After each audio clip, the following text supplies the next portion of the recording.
Ons lees die verhaaltjie Ek en my huis wil u dien uit die alfabet van oorvloed met die vriendelike vergunning van Lizette Murray. Die huwelikspaartjie luister aandagtig na die huweliksformulier se woorde. Die vraag wat so lui: beloof julle dat julle mekaar sal lief hê en versorg tot die dood julle skei?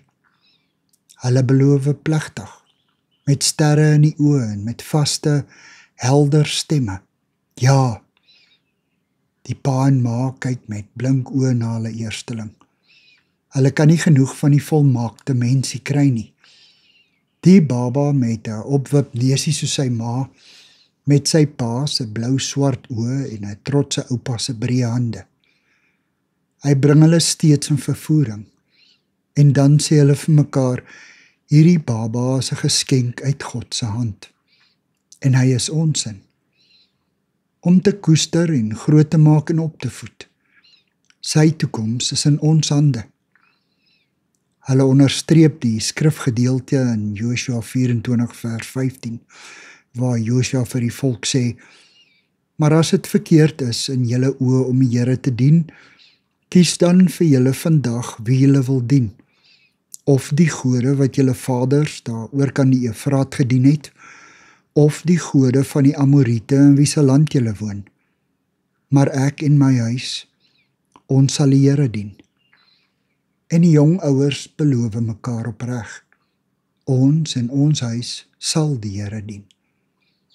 Maar op 'n dag begin die sterre in die bruilofspaartjie se oë verdof.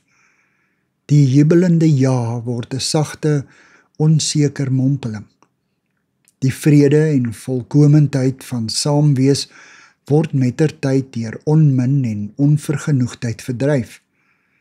En soms word die ja selfs 'n hartseer, onomkeerbare nee.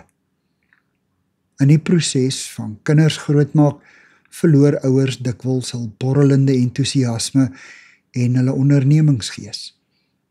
Sê hulle vaarwel aan die idealistiese prentjie van wonderkinders, wat tevrede in hulle grys en pink en blou babakamer koer en deurslaap, wat op die regte tye ja en nee sê, en wat nooit hul ouers se gesag uitdaag nie. Dit alles word vervang deur 2-jariges se woedebuie, deur pruilmond laerskoolkinders, opstandige tieners, deur jonges wat teen hulle ouers se wil in verkeerde besluite neem.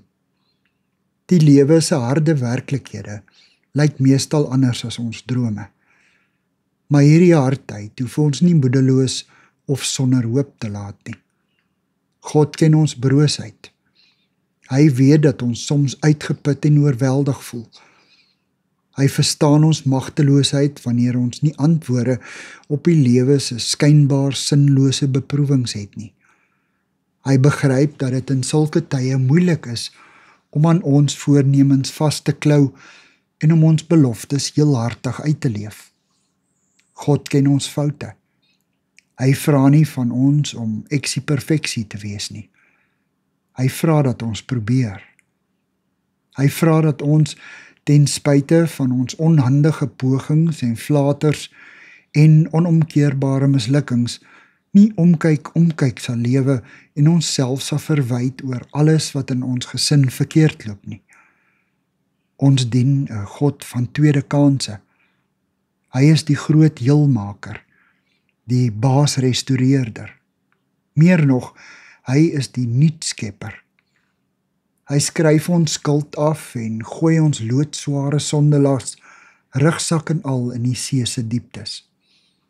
Na 'n onlangse bergbrand saag die munisipaliteit 'n reuse bloekomboom reg langs ons stappaadjie teen die berg se voetheuwels af, stuk vir stuk. Eers sy kroon, toe sy takke, toe sy dik stam. Uit die basis drup daar weke lank rooi gom. Maar ongemerk begin daar weer fyn, blink blaartjies en takkies uit die oënskynlike dooie stam spruit. God laat nuwe lote groei uit houtstompe wat op die oog af nutteloos lyk. Hy gee ons die kans om voor te begin. Wanneer hy na sy kinders kyk, doen hy dit sonder verwyte of voorbehoud. Hy kyk met oë vol deernis en liefde. Hy hoor ons smagting. Here, ek en my huis wil U dien. En hy help ons daarmee. Dankie vir die saamkuier.